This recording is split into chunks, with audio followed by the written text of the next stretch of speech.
寡选举，就愈侪一寡风声放映的传言，讲这个国民党甲民众党要跨区来合作，台北市长要让国民党，新竹市长要让民众党，也就是讲，这个台北市要起黄珊珊保蒋万安，若新竹市要起林敬仁来保高虹安。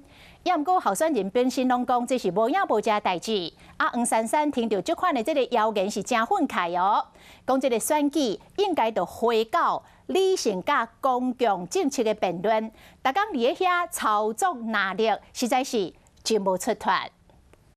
新竹市长候选人高虹安会早去工厂走行程，不过即马却传出南北考虑合作，要来拍起跑战，也就是伫咧新竹市选战，国民党候选人林敬仁小让高虹安，互南北选民会当集中支持台北市的蒋万安来起跑黄珊珊。离选战剩无到60天，拍出起跑的战术，不过候选人拢无承认。没有听说过这样子的一个消息，我就不太理解民进党现在到底在急什么。不论是新竹市还是台北市，都是独立的选区，根本不可能交换。蒋万安今仔日继续走行程，心情敢若无受到谣言影响。黄珊珊的民进党乌白放消息，互选战愈拍愈复杂。